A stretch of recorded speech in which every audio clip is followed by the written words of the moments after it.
Good morning everyone. तो आज हम एनवायरनमेंट एंड इकोलॉजी का पार्ट 2 सेकंड लेक्चर है ये। तो कल आपने एनवायरनमेंट एंड इकोलॉजी का इंट्रोडक्शन सुना, बेसिक क्या है।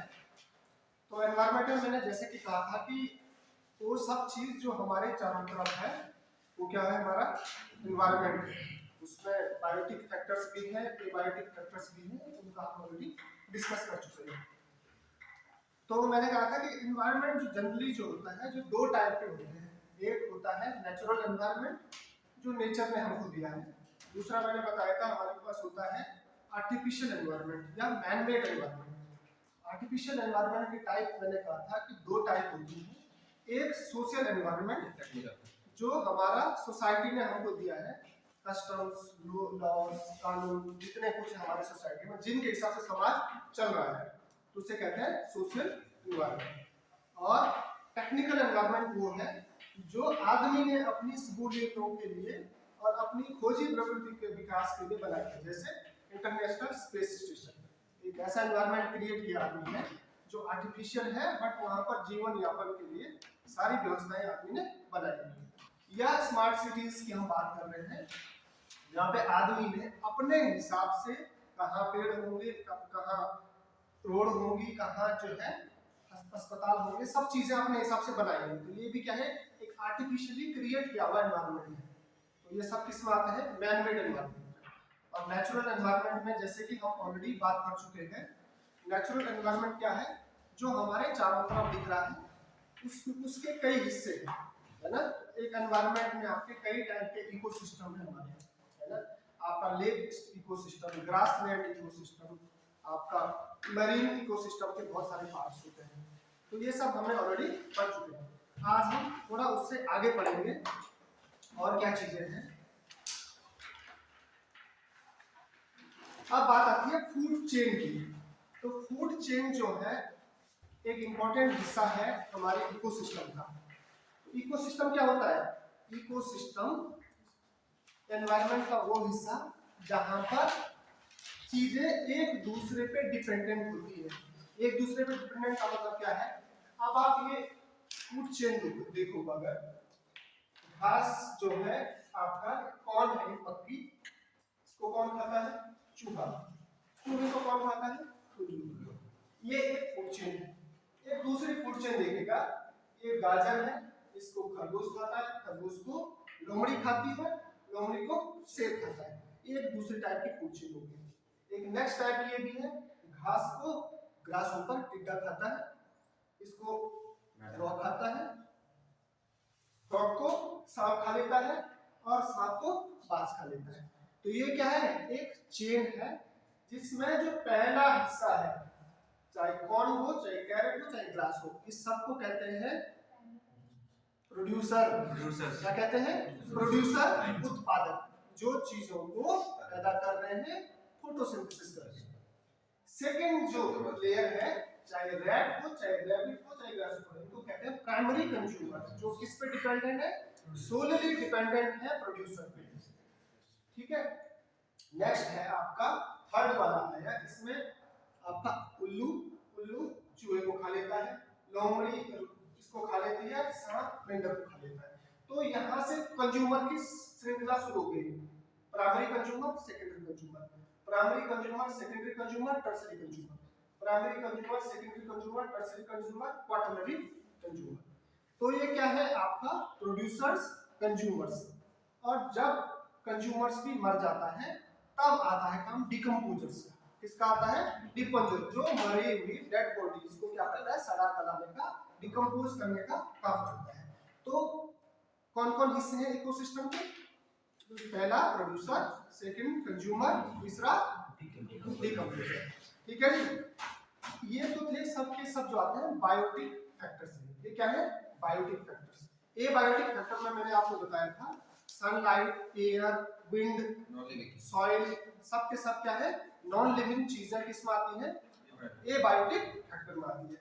तो फूड चेन क्या है, फूड चेन इकोसिस्टम का ऐसा हिस्सा है जो सक्सेसिव है, एक से दूसरे में, दूसरे से तीसरे में चलता जा रहा है। मतलब एक दूसरे पे डिपेंड, दूसरा तीसरे डिपेंड पे। तो इकोसिस्टम क्या चीज है, जिसमें जीव जंतु पेड़ पौधे एक दूसरे पे डिपेंडेंट रहते हैं, उसको क्या कहते हैं, इको सिस्टम कहते हैं। इको सिस्टम में एक दूसरे पे भोजन के लिए रहने की जो व्यवस्था है, भोजन पर डिपेंडेंस की जो व्यवस्था है, वो आपकी फूड चेन है। तो ये 3 मेंबर वाली फूड चेन है, ये 4 मेंबर वाली फूड चेन है, अब ये 5 मेंबर वाली फूड चेन है। ठीक है जी, आगे चलिए। एक और चीज पूछी जाती है, ग्रेजिंग फूड चेन और डेट्रिटस फूड चेन, ये क्या है मतलब इसका? ग्रेजिंग फूड चेन वो फूड चेन होती है जिसमें आपका प्रोड्यूसर शुरुआती चीज पहला पहला एक शब्द आता है ट्रॉपिक लेवल। क्या आता है? Trophic level.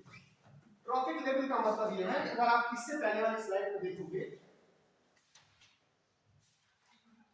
ये कॉर्न, रैट और कैरेट, रैबिट, फॉक्स और ये सब जो है, ये इन हर एक को बोलते हैं ट्रॉपिक लेवल, ऊर्जा का स्तर कह सकते हैं। क्या कह सकते हैं? Trophic level. यहाँ कितने ट्रॉपिक लेवल है? 3। यहाँ 4 ट्रॉपिक लेवल, यहाँ पे 5 ट्रॉपिक लेवल।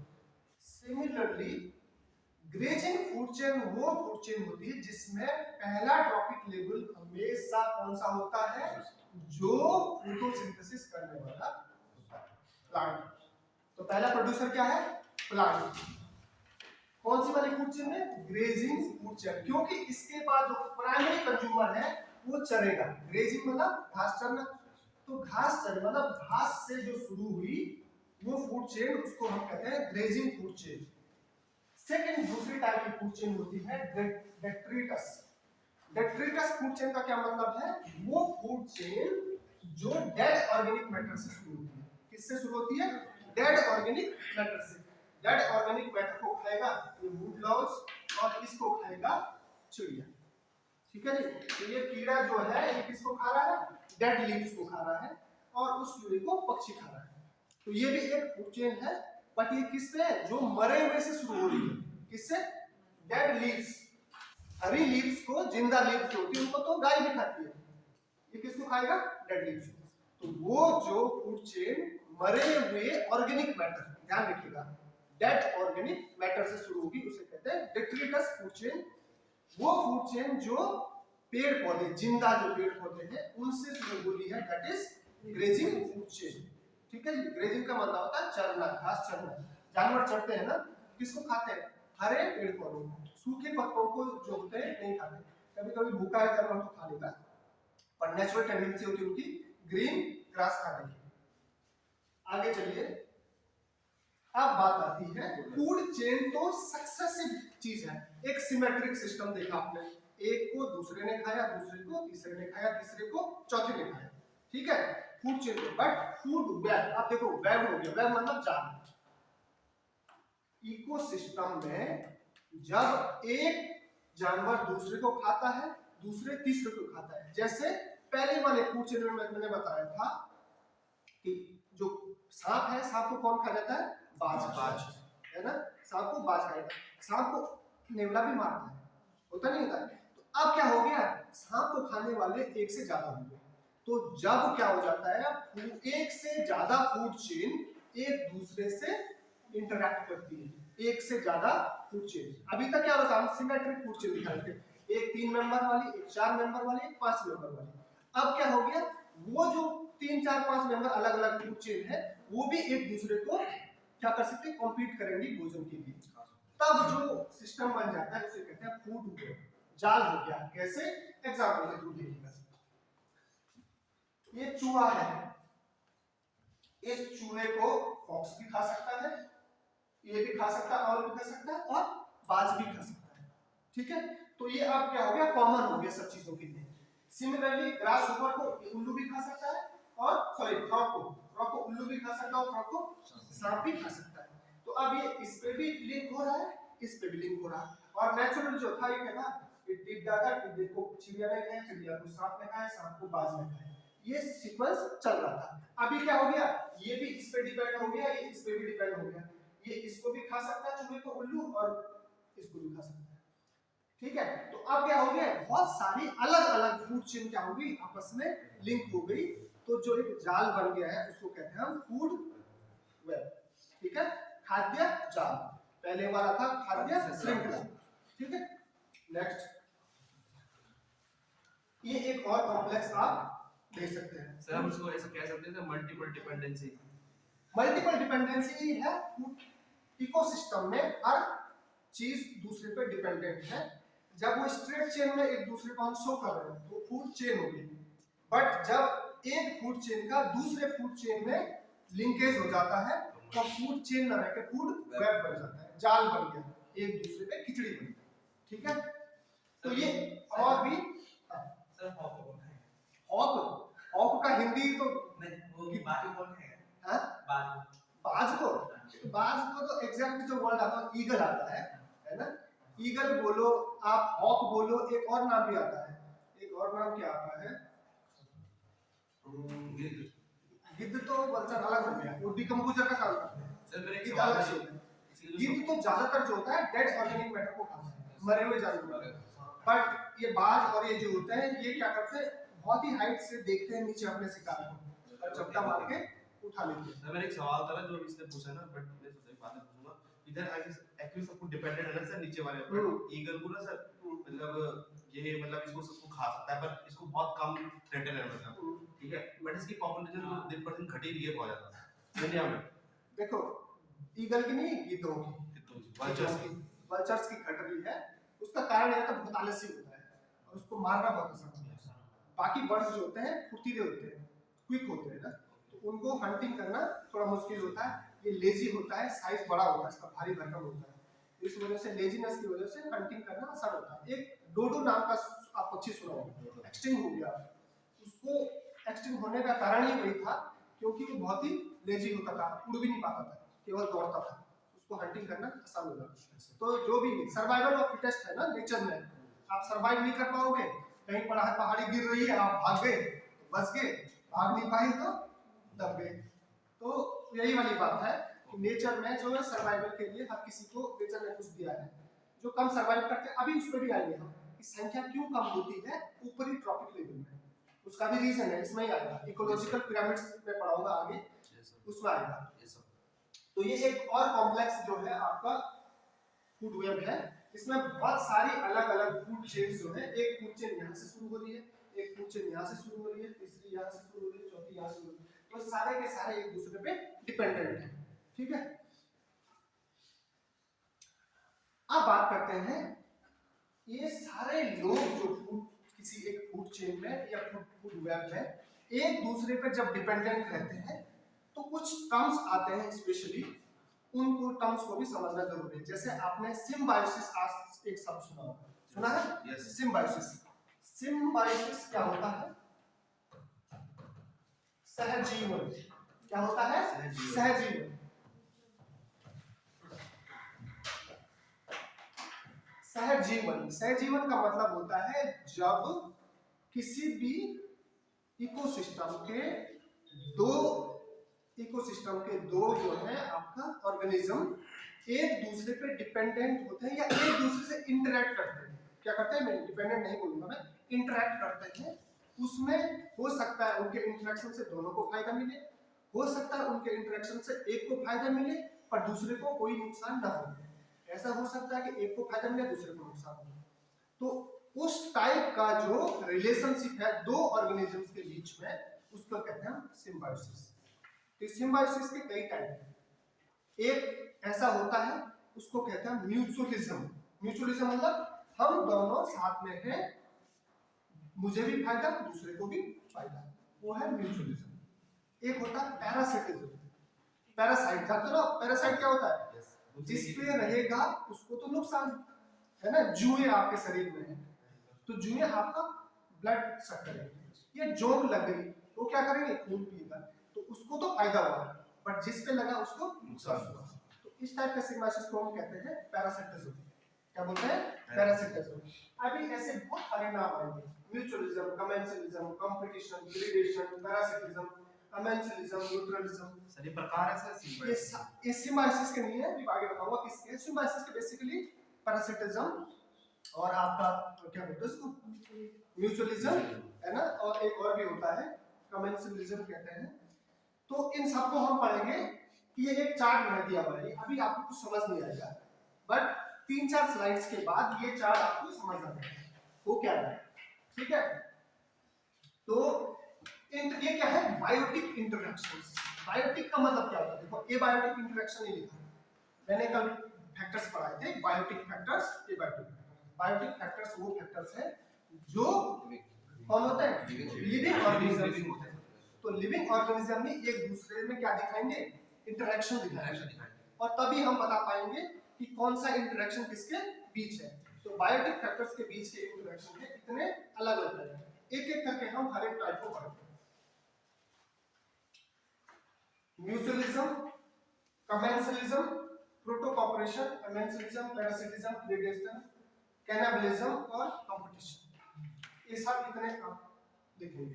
पहला कमेंसलिज्म, इसको हिंदी में नाम आता है सहभोजिता।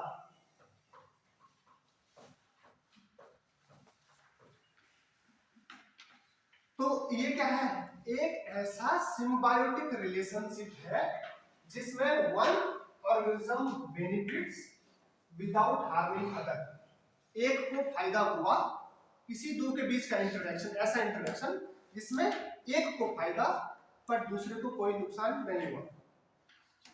पैरासिटिज्म में क्या होता है, एक को फायदा और दूसरे को लॉस। तो ये कैसा, ये सिम्बायोसिस का हिस्सा है जहां दो इंटरैक्ट कर रहे हैं, बट कैसा, एक को फायदा दूसरे को कोई नुकसान नहीं। जैसे आपका ये बायोटिक है ना ये, हाँ एपिफाइट्स होते हैं, क्या है एपिफाइट्स, एबायोटिक के नहीं, सारे के सारे इंटरैक्शन बायोटिक ही है, ठीक है, सारे के सारे एवरीथिंग। एपिफाइट्स होते हैं ऐसे प्लांट्स जो दूसरे पे उगते हैं, ठीक है। देखिए इसमें भी दो टाइप है, एक तो आपने देखा होगा पीपल दूसरे पेड़ में उग जाता है, ठीक है, वो तो जगह मिल गई कहीं पेड़ के अंदर, कहीं सूखा हुआ एरिया है वहां मिट्टी बन जाती है, घास बन जम जाती है, तो एनवायरनमेंट मिल जाता है उगने के लिए, दैट इज डिफरेंट। उनको हम एपिफाइट नहीं कहते। एपिफाइट्स किसको कहते हैं, जो प्योरली बाय नेचर दूसरे पेड़ पे उगते हैं, वो एपिफाइट्स होते हैं, ठीक है। वैसे नहीं कि जो किसी पेड़ के पुराने सड़े हुए पेड़ के छेद में उग गया, वो एपिफाइट्स नहीं, वो तो सीड ग्रोथ के लिए एनवायरनमेंट अच्छा मिल गया तो सीड ग्रो हो गया, पेड़ बन गया, वो नहीं है। एपिफाइट्स वो है आपके प्लांट्स जो नेचुरली दूसरे पे उगते हैं, नेचुरली, ठीक है। तो ये जैसे आपने देखे होंगे जंगल में बहुत सारे छोटे छोटे फूल वाले आपके प्लांट्स होते हैं जो नेचुरली चिपके रहते हैं प्लांट्स पे, है ना। एपिफाइट्स के बहुत सारे एग्जांपल्स होते हैं, ऑर्किड्स इसके बड़े एग्जांपल्स हैं। ऑर्किड सुना है, यस सर, सुंदर होते हैं, फूल बहुत अच्छे होते हैं, है ना। तो ऑर्किड्स जो है एपिफाइट्स है जो दूसरे पे उगते हैं। सर ये मार्केट में मिलते हैं, वही ऑर्किड्स मार्केट में मिलते हैं, बेचते हैं लोग, आजकल लोग ऑर्नामेंटल प्लांट्स भी लगाते हैं, है ना। पर नेचर में कहाँ मिलते हैं, ऑर्किड के फूल जो है बहुत महंगे बिकते हैं, क्योंकि रेयर फूल होते हैं ना, इसलिए महंगे बिकते हैं। तो पहला क्या है कि एक दो ऐसा इंटरेक्शन दो के बीच का जिसमें एक को फायदा पर दूसरे को नुकसान नहीं है, ठीक है। आगे पैरासिटिज्म। पैरासिटिज्म क्या है, ऐसा इंटरेक्शन जिसमें एक को फायदा दूसरे को नुकसान, ठीक है, एक को फायदा दूसरे को नुकसान। सर पे जूं का लगना, ठीक है, आपका कुत्ते में टिक होता है ना, चिपके रहते हैं, है ना। आप उनको हटाओ तो कुत्ता बड़ा रिलैक्स हो जाता है ना। जानवरों पे भी लगते हैं ये टिक्स और कुत्तों पर बहुत ज्यादा लगता है, तो इनको हटा देंगे तो वो क्या करते हैं, खून चूसते हैं, बिल्कुल स्किन पे क्या लगे रहते हैं, देखे ना आपने डॉग्स में, है ना। हम इंसानों के पेट में टेप वर्म, बुक वर्म, है ना, टेप और बुकवर्म तो खाना पा रहे हैं, इंसानों को नुकसान हो रहा है ना। तो ये सब क्या है, पैरासिटिज्म, जिसमें ऐसा बायोटिक इंटरेक्शन जिसमें एक को फायदा दूसरे को नुकसान। इससे पिछले वाले में एक को फायदा पर दूसरे को नुकसान नहीं होता। तीसरा अमेंसेलिज्म। अमेंसेलिज्म क्या है कि ऐसा इकोलॉजिकल इंटरेक्शन जिसमें an individual species harm another without obtaining benefit. कहने का मीनिंग क्या है, एक ने दूसरे को नुकसान पहुंचा दिया बट उसको खुद को कोई फायदा नहीं हुआ। जैसे एक बड़ा सा हाथी चल रहा है, ठीक है, बड़ा सा हाथी चल रहा है या इंसान चल रहा है, आपके पैरों के नीचे चींटी दब गई, क्या हो गई, चींटी दब गई, चींटी मर गई। अब चींटी को तो नुकसान हो गया, उसका तो जीवन गया, बट आपको फायदा क्या हुआ, कुछ भी नहीं। ये है आपका अमेंसेलिज्म, जिसमें एक को फायदा हुआ, सॉरी एक को तो नुकसान हुआ पर दूसरे को कोई भी फायदा नहीं हुआ। पैरासिटिज्म में तो क्या हो रहा है कि एक को नुकसान हो रहा है पर दूसरे को फायदा हो रहा है। ये ऐसा इंटरेक्शन है जिसमें एक को कंप्लीट लॉस हुआ पर दूसरे वाले जिसने लॉस किया उसको भी कोई फायदा नहीं हुआ। जैसे एक एग्जांपल, एल्गल ब्लूम आपने शब्द सुना होगा।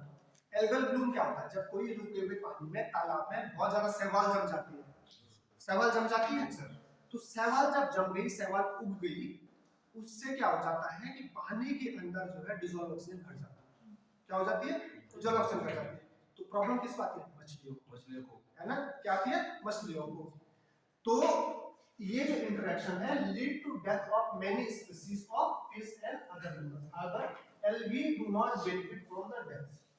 एल्गी को क्या फायदा होगा उनके मरने से, कुछ नहीं होगा, एल्गी तो चलते पानी में भी सर्वाइव करता है ना, तो एल्गी को तो अपने में कोई बेनिफिट नहीं हुआ पर नुकसान किसको हो गया, फिशेस को हो गया। सर जैसे कि बड़ी-बड़ी जो शिप्स होती है जो मच्छियां पकड़ती है, फिशिंग करती है, तो छोटी-छोटी मच्छियां आ जाती है, उनको लेने में चाहते हैं पर वो जाल में फंस जाती है, तो वापस उनको डालती है, वो भी इसी में आएगा, वापस डाल रहे हैं, हाँ डाल देते हैं, नहीं तो वापस डालेंगे तो बच गई, उनका नुकसान क्या होगा, नहीं मर जाती है वो, हाँ जो मर गई तो वो तो नुकसान ही है ना। इंसान जिसने निकाला उसको भी फायदा नहीं हुआ, हाँ उसी फायदा है ना, क्योंकि वो उनको छोटे छोटे को बेच नहीं सकते हैं।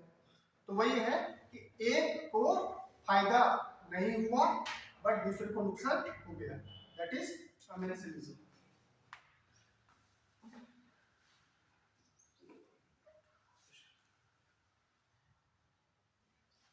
नेक्स्ट है म्यूचुअलिज्म, ये आता है 50-50 पार्टनरशिप, जिसमें ऐसा बायोटिक इंटरेक्शन या ऐसा इकोलॉजिकल इंटरेक्शन जिसमें दोनों को ही फायदा मिले।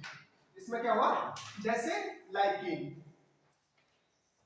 लाइकेन क्या होता है, एक सिम्बायोटिक रिलेशनशिप है एल्गी और फंगस का, किसका, algae plus fungus is equal to lichen.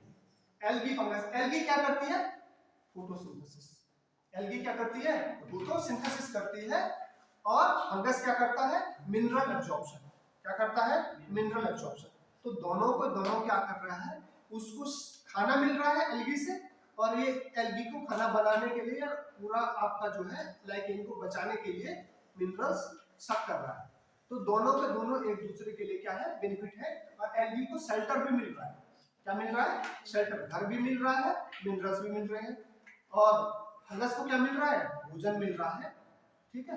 वो इस टाइप का रिलेशनशिप है म्यूचुअलिज्म, क्या है, ये सिम्बायोसिस ही है बट किस टाइप का, म्यूचुअलिज्म, दोनों को बेनिफिट मिल रहा है उस चीज से। या हमारे पेट में जो आपके बैक्टीरिया, गट बैक्टीरिया आपने सुना है, ई कोलाई होते हैं ना, ई कोलाई जो है हमारे लिए फायदेमंद है। ई कोलाई को क्या फायदा है, उसको शेल्टर मिल रहा है ना, और हमको क्या फायदा मिल रहा है, हमारे पेट में जो गंदगी होती है वो सारे गलेगी, ई कोलाई क्या करता है, उस चीज को मेंटेन करता है।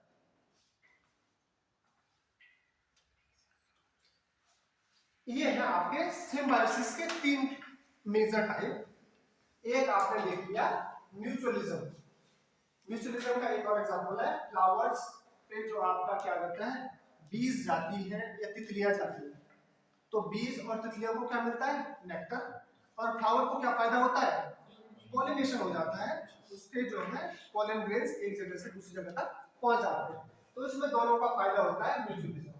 कमेंसलिज्म आपने देख लिया है कि कमेंसलिज्म क्या होता है, जिसमें एक को फायदा होता है और दूसरे को कोई नुकसान नहीं होता है।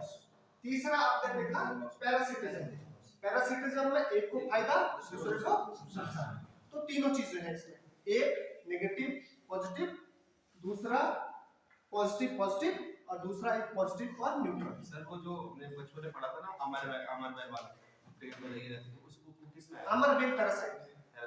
पैरासाइट। अब आता है प्रीडेशन। प्रीडेशन मतलब दूसरे का भक्षण करना, दूसरे को खाना। तो वो सारे चीज जो दूसरे को मार के दूसरे की लाइफ को खत्म करके अपना जीवन यापन करते हैं, उनको कहते हैं प्रीडेटर्स। क्या कहते हैं? प्रीडेटर्स। तो predation is interaction between organism in which one organism consumes all part of another organism. एक जो है दूसरे को खा जाता है। तो जैसे कि बाघ जो है हिरण को खा जाता है, तो दैट इज प्रीडेशन। और बाघ को बोलते हैं प्रीडेटर, और जिसको खा दिया उसको कहते हैं प्रे। क्या बोलते हैं? जिसने खाया वो है प्रीडेटर। क्या है? प्रीडेटर। जिसने खाया वो प्रीडेटर, जिसको खाया वो प्रे। तो बाघ क्या है? प्रीडेटर। ठीक है, तो दोनों ने आपस में इंटरेक्शन किया, दोनों हिस्से हैं फूड चेन के, दोनों ने इंटरेक्शन किया, बट एक ने खा दिया और दूसरे की जिंदगी चली गई, तो कंज्यूम कर लिया पूरा पार्ट दूसरे का। अब आया एक आता है कंपटीशन, दूसरा आता है प्रीडेशन। तो कंपटीशन क्या है? सपोज हिरण आया, एक हिरण है और बाघ हो गए दो। ठीक है, तो अब क्या होगा? पहले वो आपस में लड़ेंगे, जो जीतेगा वो खाएगा। कई बार मरा हुआ जानवर रहता है जंगल में, बाघ दो आपस में लड़ जाते हैं क्योंकि मरे। उसके कंपटीशन किसका? वो नहीं, मारने का कंपटीशन नहीं है, खाने का कंपटीशन है। ठीक है, मरा हुआ तो ऑलरेडी है, चाहे मारा किसी ने हो दोनों में से, पर अब दोनों लड़ेंगे क्योंकि पेट तो दोनों को ही अपना भरना है। तो वो कंपटीशन हो जाता है, फाइट हो जाती है जब दो में। किसके लिए? For resource. वो फूड रिसोर्स हो सकता है। सेकंड है आपका, आप प्रीडेशन में ऑलरेडी पढ़ चुके हैं, जब एक दूसरे को खा रहा है। तो कंपटीशन खाने के लिए दो जानवरों के बीच में। ये दो और विटर्म आते हैं, एलिलोपैथी और एंटीबायोसिस। एलिलोपैथी क्या है? Production of chemicals that inhibit growth of other organism. ये बहुत इंपॉर्टेंट है कि किसी स्पीशीज के या किसी प्लांट के, बेसिकली ज्यादातर प्लांट होते हैं जो क्या करते हैं, ऐसे एनिमल्स भी हैं कुछ जो कुछ ऐसा केमिकल रिलीज करते हैं जिससे दूसरी स्पीशीज को क्या होता है? नुकसान होता है। जैसे अखरोट पे निकलते हैं टॉक्सिन्स, अखरोट पे, वॉलनट आपने देखे हैं ना, अखरोट के आसपास जो है स्पीशीज बहुत ज्यादा पनपती नहीं है। उसका कारण क्या है? उससे रिलीज केमिकल्स जो होते हैं वो बाकी की ग्रोथ को इफेक्ट करते हैं। क्या करते हैं? अखरोट का छिलका जो होता है ना, आप उसको डाल दीजिए एक जगह पर, उधर की घास सब खत्म हो जाती है। ट्राई किया कभी? तो मेहंदी देखा है? मेहंदी की तरह लगता है हाथ पे तो लगता है वो जो लगता है वो खतरनाक ही होता है, वो उससे जलन हो जाती है। सर ऐसे उसको बोलते हैं जो काजू होता है ना, काजू की खेती जहाँ होती है तो पूरा वो होता है। तो वॉलनट जो होता है, क्योंकि वो केमिकल रिलीज करता है, उस केमिकल की वजह से बाकी स्पीशीज को क्या हो जाता है? नुकसान हो जाता है। तो ये आपका क्या है? एलिलोपैथी है। दूसरी है एंटीबायोसिस। अब आपको नाम से दिख रहा है एंटीबायोटिक टाइप का लग रहा है। एंटीबायोटिक जब खोज हुई थी सबसे पहले फंगस से निकाला गया था। किससे निकाला गया था? फंगस से। अब तो लैब में बनते हैं, केमिकल सिंथेसिस होता है, बट इनिशियली जब पहले आपका शुरुआत में एंटीबायोटिक मिला था, किससे मिला था? पेनिसिलिन। किससे मिलता है? पेनिसिलिन किससे आता है? पेनिसिलियम। ठीक है, ठीक है, पेनिसिलियम आपका वो है, ठीक है, स्पीशीज है फंगस की, जिससे क्या निकाला गया था? एंटीबायोटिक, नेचुरल एंटीबायोटिक निकाला गया था। तो इस वजह से जो है आपका फंगस जो है वो एंटीबायोटिक रिलीज करता है। इससे बैक्टीरिया जो है आसपास के, उसकी पेरिफेरी में जो भी बैक्टीरिया होंगे सब मर जाते हैं। ठीक है, तो क्या हो जाता है? इसको कहते हैं हम एंटीबायोसिस। तो production of chemicals by fungus to inhibit the growth of bacteria. तभी तो ये यूज हुआ, आदमियों ने भी तभी यूज करना शुरू किया इसको एज एन एंटीबायोटिक। ठीक है, तो शुरुआत में केमिकल सिंथेसिस नहीं होता था, फंगस से ही निकाला जाता था एंटीबायोटिक। ठीक है जी। तो बाद में जब स्ट्रक्चर पता चला कि क्या इसमें ऐसी चीज है जिसको जो मेडिसिनल क्या है इफेक्ट दिखाती है, फिर लैब में उसको वापस सिंथेसिस किया गया और फिर इंडस्ट्रियल स्केल पे प्रोडक्शन हुआ शुरू में। अब तो एंटीबायोटिक बहुत आगे चला गया है पेनिसिलिन से, बट शुरुआत में पेनिसिलिन से ही शुरुआत हुई थी एंटीबायोटिक की। कैसे बनाया जाता है? नेचर में जो दवाइयां हैं उनसे कैसे बनाई जाती हैं? आज की जो हमारी मॉडर्न मेडिसिन है उसका सिंपल सा सिस्टम होता है। सबसे पहले जो हर्बल प्लांट्स ओरिजिन का कोई दवाई है या फंगल ओरिजिन का है, बैक्टीरियल ओरिजिन की है, उस केमिकल को निकालना, एक्सट्रैक्ट करके उस केमिकल का लैब टेस्टिंग करना, उसका स्ट्रक्चर पता करना। क्या करना? स्ट्रक्चर पता करना, क्या केमिकल स्ट्रक्चर है उस पर्टिकुलर ड्रग का, जिसकी वजह से चाहे वो प्लांट से आई है, चाहे फंगस से आई है, चाहे एनिमल से आई है, वो स्ट्रक्चर पता करके फिर लैब में बनाया जाता है उस चीज को दोबारा केमिकल प्रोसेस से सेम टू सेम स्ट्रक्चर जब बन गया, फिर उसका भी बायोलॉजिकल एप्लीकेशन किया जाता है। ठीक है, क्या किया जाता है? एप्लीकेशन दिखाया जाता है कि पर्टिकुलर जिस ड्रग के लिए ये पोटेंशियल शो कर रहा है, ये लैब में बनाया हुआ भी सेम पोटेंशियल शो कर रहा है कि नहीं कर रहा है। जब पता चल गया कि हाँ सेम पोटेंशियल शो कर रहा है, ऑब्वियसली करेगा, बट कभी कभी क्या होता है आइसोमेरिक भी चेंजेस अगर स्ट्रक्चर में आ जाते हैं तो इफेक्ट खत्म हो जाता है। तो इसलिए बायोलॉजिकल एप्लीकेशन दिखा के उसके बाद फिर इंडस्ट्रियल स्केल पे प्रोडक्शन किया जाता है। तो जिस ड्रग को बनाने में जितने ज्यादा स्टेप्स लगेंगे उस ड्रग की कीमत उतनी ज्यादा होगी। आपका जो है पैरासिटामोल जो है बहुत ही सस्ता होता है क्योंकि उसको बनाने का वन स्टेप प्रोसेस है, इजी प्रोसेस है। इजी प्रोसेस जिस दवाई की रहेगी वो हमेशा सस्ती रहेगी, या दूसरी जिस दवाई का पेटेंट ओवर हो जाता है वो सस्ती हो जाती है, क्योंकि जिसने पेटेंट करवाया है उसको 20 साल के लिए मोनोपोली हो जाती है उस दवाई को बनाने के लिए, बेचने के लिए। 20 साल के लिए मोनोपोली मिल गया तो 20 साल तक वो अपने हिसाब से रेट्स फिक्स कर देता है, क्योंकि कंपटीशन नहीं है। जब पेटेंट ओवर हो गया, 20 इयर्स हो गए, जब दवाई ओपन मार्केट में आ गई, तब आप 100 कंपटीटर मार्केट में है तो अब दवाई का रेट सस्ता हो जाता है, जिनको हम जेनरिक मेडिसिन कहते हैं। तो जेनरिक मेडिसिन क्या है? वो सारी मेडिसिन जिनके पेटेंट्स ऑलरेडी एक्सपायर हो गए हैं, अब ओपन मार्केट में कोई भी उन दवाइयों को बना सकता है विदाउट एनी प्रॉब्लम, तो कोई लीगल एक्शन उनको नहीं लिया जाएगा, इसलिए दवाइयों का रेट सस्ते होते हैं। तो ये कंपनीज की स्ट्रेटेजी होती है, जब तक उनका किसी पर्टिकुलर मेडिसिन के लिए आपने सिट्राजिन, लेवोसिट्राजिन, दो नाम सुने, सिट्राजिन शुरू में आया क्योंकि सिट्राजिन अब हो गया था कौन सा, तो पेटेंट खत्म हो गया, कंपनी फट से दूसरा लाया लेवोसिट्राजिन।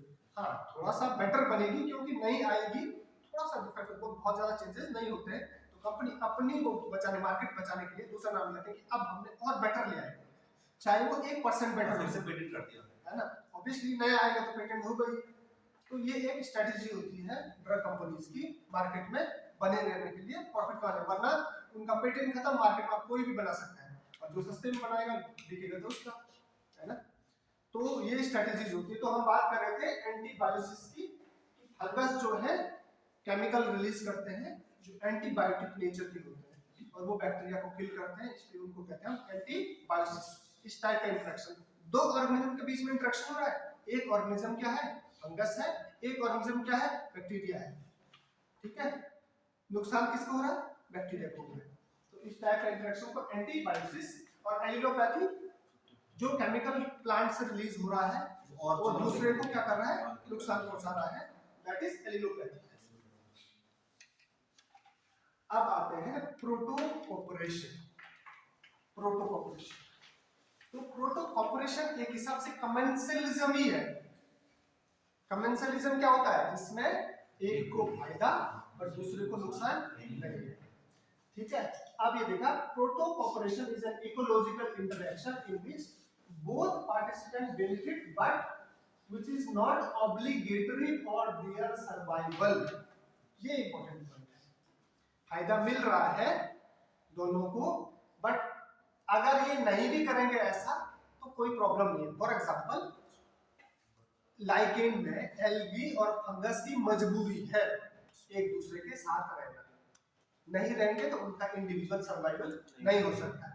बट ये जो प्रोटोकॉर्पोरेशन है इसमें जो है फायदा दोनों को मिल रहा है, बट इंडिविजुअली भी रहेंगे तो उनका कोई भी नुकसान नहीं है। फॉर एग्जाम्पल ये क्रोकोडाइल के दांतों के अंदर कुछ कीड़े लग जाते हैं, लीच जोक लग जाते हैं, उनको ये पक्षी आके खा जाते हैं, ठीक है।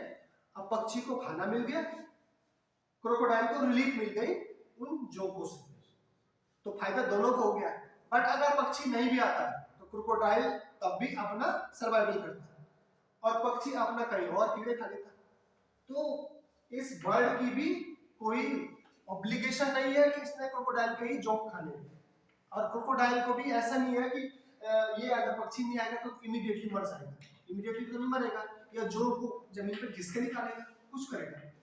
इसको भी फायदा हो गया कि जोक निकल के, इसको फायदा हो गया इसको खाना मिल गया। जबकि क्रोकोडाइल जो होता है वो उसके जबड़े में चल गया तो वो खाया, बट यहाँ उसको पता है कि भाई साहब ये फायदेमंद है, हाँ कर लेता है, धूप पे बैठ जाएगा और ये आपको मजे से जो है खाता रहेगा। इसको ज्यादा कहीं इधर उधर भागना नहीं पड़ेगा, और इसको एक हिसाब से शेल्टर भी मिल गया, क्योंकि पक्षी को डर होता है ना कहीं कीड़े खा रहा, सांप ने पटक लिया है ना, कि कोई बिल्ली ना खा जाए, बाज ना आ जाए, या उसको पता है कि भाई साहब मैं तो शेल्टर के अंदर हूँ या कोई नहीं आने वाला है क्रोकोडाइल के पास, आराम से अपना जो है टेंशन फ्री होके खाना खा रहा है। तो प्रोटोकॉर्पोरेशन क्या है, फायदा दोनों को मिल रहा है, पर मजबूरी भी किसी की भी नहीं है कि जरूर कि ये काम करना ही करना है, ऑब्लिगेटरी नहीं। जबकि लाइकेन और आपका लाइकेन में जो है फंगस का और एल्गी की ऑब्लिगेशन है कि उनको साथ रहना ही रहना है, इंडिविजुअल उनका कोई भी सर्वाइवल नहीं हो सकता। सर सेकंड एग्जांपल भी है सर उसमें, ठीक है। और एग्जांपल है आपका टर्माइट, क्या लिखा, hermit crab that live inside the shell over the sea anemone, they थोड़ा सा offer the protection of the crab and gain mobility। तो इसका फोटो नहीं है मेरे पास। सी एनीमोन जो आपका होता है वो शेल के ऊपर से आ जाता है, तो सी एनीमोन को क्या हो जाता है कि एक तो जो वो है ये आपका क्रैब है, ये क्या कर लेता है इधर उधर मूवमेंट करता है, और समुद्र के पानी में जो है आपको इसको क्या मिल जाता है, खाना मिल जाता है। इसकी वजह से, इस क्रैब की वजह से इसको खाना मिल जाता है और शेल्टर मिल जाता है इधर उधर जाने के लिए। और इसको क्या फायदा होता है, offers protection to the crab and gain mobility।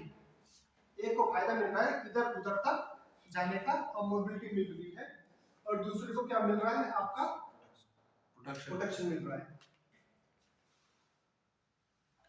Next है न्यूट्रलिज्म। नाम से ही पता चल रहा है ना किसी को फायदा ना किसी को नुकसान, कोई भी चीज नहीं है।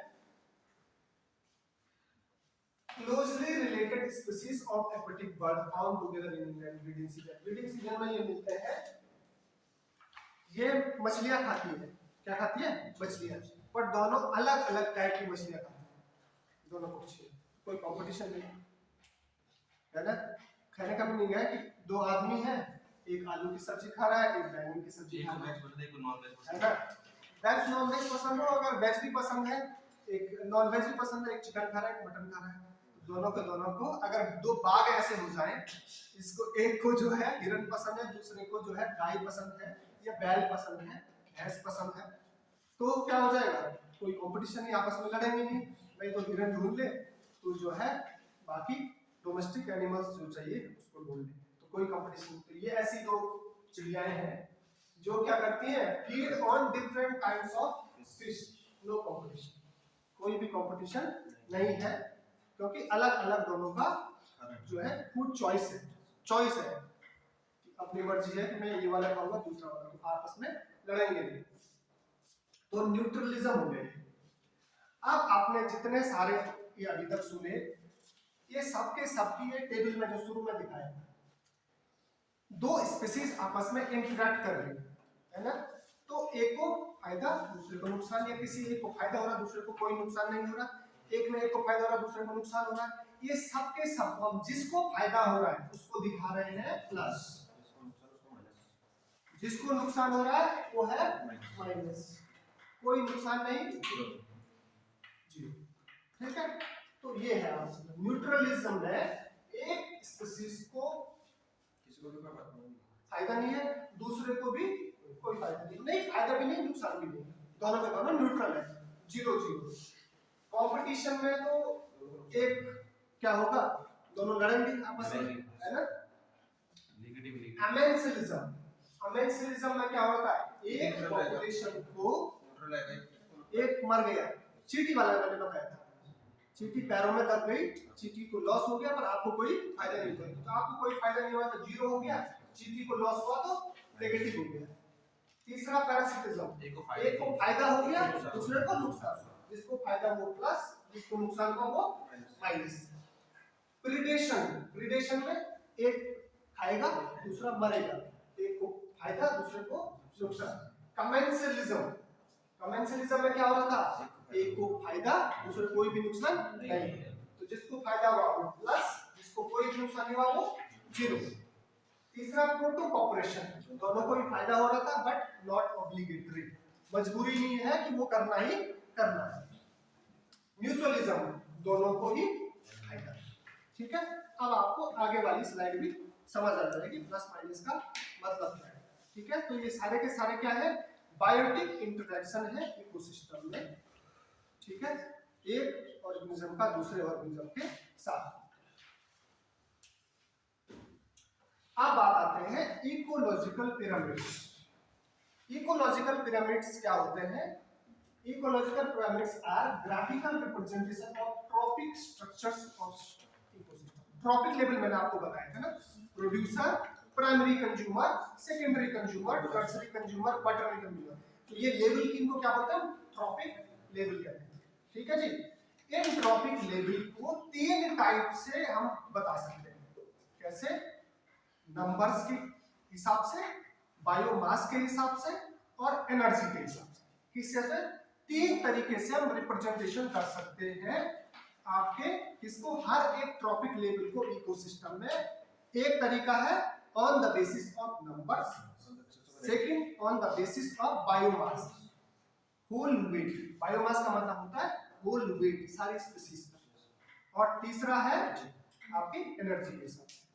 तो कैसे कौन सा पिरामिड बनेगा, इन सबको ध्यान, तीन चीजों को ध्यान में रखते हुए यही हम इसमें देखेंगे। तो ये इकोलॉजिकल पिरामिड्स, प्रोड्यूसर सबसे नीचे, फिर हर्बीवोर्स, फिर प्राइमरी कार्निवोर्स, फिर सेकेंडरी कार्निवोर्स, या इनको आप कंज्यूमर्स कहें तो primary consumer, secondary consumer, tertiary consumer. ठीक है, अरे आपने बोला बायोमास और क्या बोला, अभी आएगा वो भी आ जाएगा तीन तरीके से। First on the basis of number, second on the basis of biomass, third on the basis of energy, number के हिसाब से, बायोमास के हिसाब से और एनर्जी के हिसाब से हम क्या कर सकते हैं, इनको बांट सकते हैं इकोलॉजिकल पिरामिड। सर पिरामिड है ना, तो वो कितने लेवल तक हो सकता है? अभी तक जो हमारे पास अवेलेबल है, अगर फूड चेन आप देखोगे तो आपको मैक्सिमम 5 मिलते हैं। ठीक है, प्रोड्यूसर और 4 कंज्यूमर के लेवल, एक प्रोड्यूसर का लेवल, अभी तक इतने ही मिले हैं। कोई ऐसी स्पीशीज मिल जाए जो बाज को भी खा जाए तो एक छठवीं हो जाएगी, है ना। अभी सबसे ऊपर वही है ना। अगर बाज को खाने वाला कोई मिल जाए, इंसान कह सकते हैं, इंसान को रख लो उससे ऊपर, है ना, बंदूक मार देता, तीर मार देता है ना, तो वो हो सकता है। बट इंसान तो किसी को भी खा लेता है ना, प्राइमरी कंज्यूमर को भी खा लेता है, सेकेंडरी को भी खा लेता है, टर्शियरी को। इंसान की कैटेगरी अलग है, इसलिए जो इकोलॉजिकल पिरामिड्स को फिट करना मुश्किल है, क्योंकि भाई बकरी भी खा जा रहा है, जो बकरी घास को खा रही है, वो जो है, हाँ, सांप भी खा दे रहा है जो मेंढक को खा रहा है। आप बोलोगे सांप तो हम खाते नहीं, चाइना में तो खा रहे हैं ना, इंसान ही है ना अभी, है ना। तो कहने का मतलब है इंसान हर एक कंज्यूमर को खा लेता है, तो इसलिए हम इसको क्या, कौन सी वाली, कुछ अलग ही कैटेगरी में रख सकते हैं। ओमनीवोरस इसीलिए कहते हैं हम, जो बकरी खा रही वो भी खा जा रहे हैं, जो सांप खा रहा वो भी खा जा रहे हैं, जो बाज खा रहा वो भी खा जा रहे हैं, है ना। इंसान जो है अलग ही है दुनिया में। तो ये देखिएगा आप, producer, primary consumer, secondary consumer, tertiary consumer, quaternary consumer. आ गया भाई साहब, ऑफ की जगह ईगल आ गया। ठीक है जी, सबसे ऊपर यही है। तो अगर आप देखेंगे तो नीचे से जैसे आप ऊपर जाएंगे ऐसे आपको क्या हो रहा है, आपका लेवल छोटे होते जा रहे हैं, संख्या क्या हो रही है, नीचे से ऊपर जाने पर घट रही है, संख्या क्या हो रही है, घट रही है। तो इकोलॉजिकल पिरामिड टेरेस्ट्रियल इकोसिस्टम, किसमें, टेरेस्ट्रियल इकोसिस्टम में हमेशा अपराइट होता है। दो शब्द आपको यहां से देखने को मिलेंगे, एक होगा अपराइट और एक होगा इनवर्टेड। अपराइट मतलब सीधा, इन्वर्टेड मतलब उल्टा। तो ये पिरामिड आपको दो तरीके से दिखेंगे, अपराइट जब दिखेगा तो ऐसा होगा, इन्वर्टेड दिखेगा तो ऐसा होगा। इकोलॉजिकल पिरामिड दो टाइप से दिखेंगे, अपराइट और इन्वर्टेड। अब टेरेस्ट्रियल इकोसिस्टम में हमेशा पिरामिड ऑफ नंबर अपराइट होगा, सीधा। बट मैरीन इकोसिस्टम में उल्टा हो जाता है, सॉरी ट्री इकोसिस्टम में, किसमें, ट्री इकोसिस्टम में उल्टा हो जाता है। कैसे होता है ये अभी दिखाता हूं मैं। तो जनरली यहां पर तो आपको दिख रहा है प्रोड्यूसर्स बहुत ज्यादा नंबर्स में होते हैं, कंज्यूमर्स, प्राइमरी कंज्यूमर्स थोड़ा ज्यादा, सेकेंडरी कंज्यूमर्स इससे थोड़ा कम, टर्सरी और कम, और क्वाटरनरी लास्ट में आते हैं। क्योंकि जिनकी संख्या सबसे ऊपर होगा, जो इस ट्रॉपिक लेवल में सबसे ऊपर होगा उसकी संख्या सबसे कम होती है टेरेस्ट्रियल में। ट्री इकोसिस्टम में चेंज हो जाता है, ये भी दिखाऊंगा। तो ये है आपका पिरामिड ऑफ नंबर। किसके लिए एक्सेप्शन है सर ट्री वाला, अभी बताता हूँ। एक्सेप्शन नहीं है, वो फैक्ट है, नेचुरली ट्री एक ही है बट उस पर बहुत सारे और डिपेंडेंट है, तो उनकी नंबर ज्यादा होते हैं, ट्री सिंगल है ना। तो ट्री इकोसिस्टम इसलिए उल्टा हो जाता है।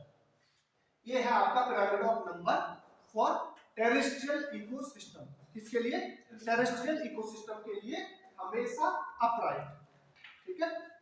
नेक्स्ट चलिए, ये है आपके जो दो मैं बात कर रहा था, ट्री इकोसिस्टम।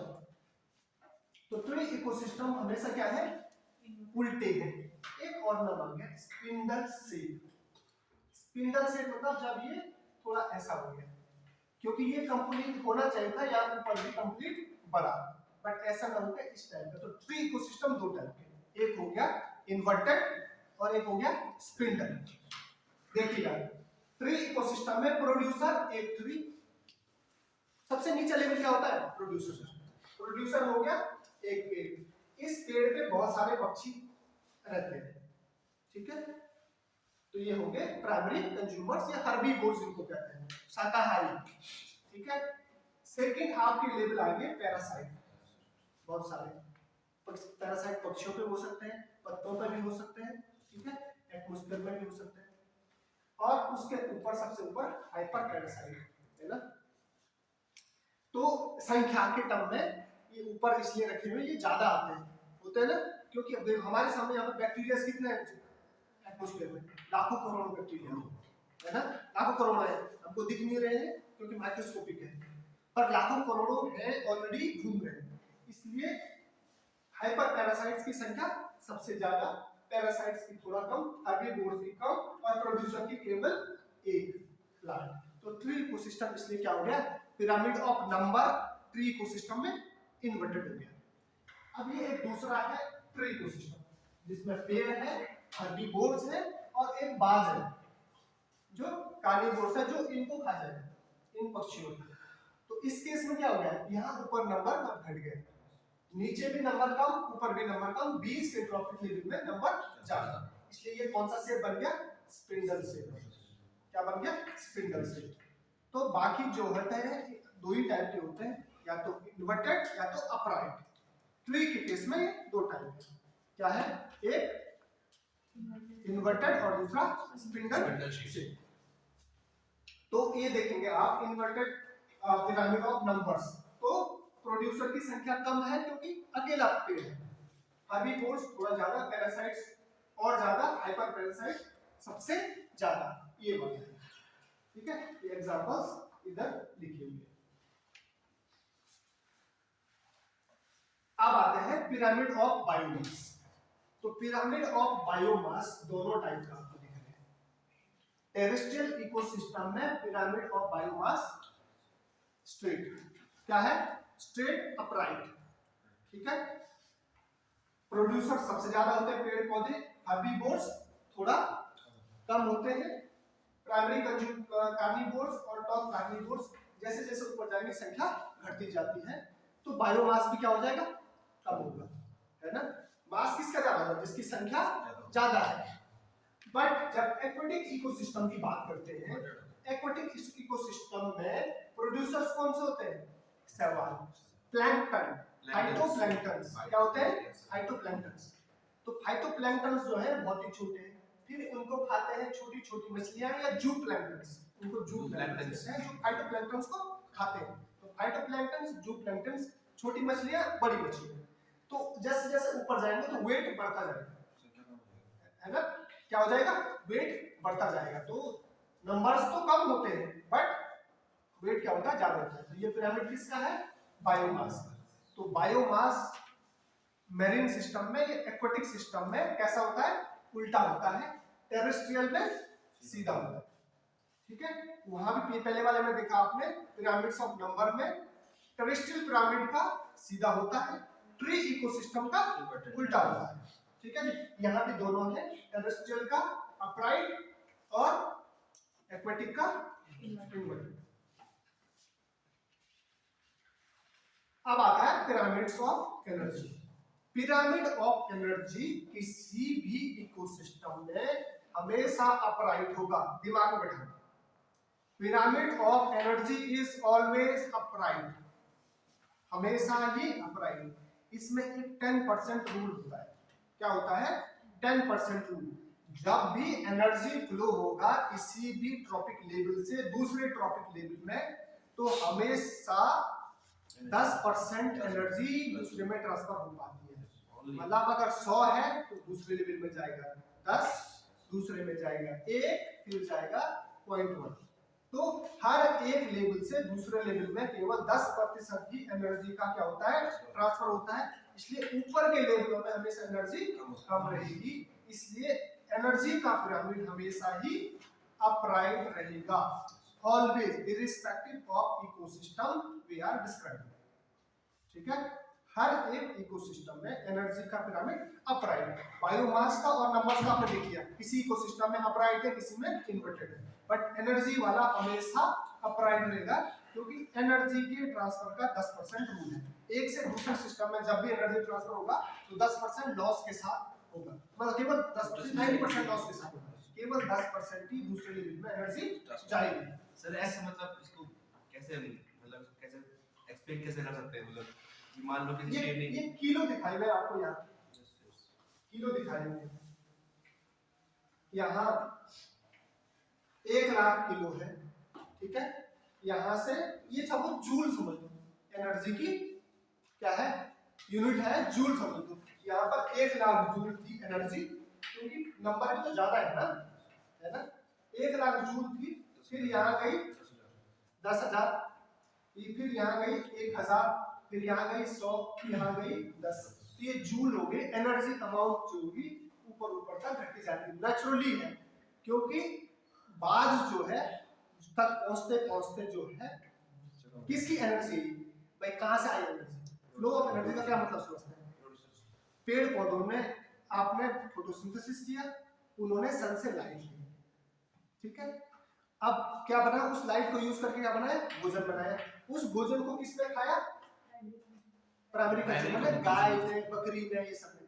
तो जो सूर्य से एनर्जी आई उसका केवल 10% ही गया है किसमें, प्राइमरी कंज्यूमर में, ठीक है। क्योंकि ज्यादा एनर्जी क्या होगी, बनाने में और ट्रांसफर में वेस्ट होगी।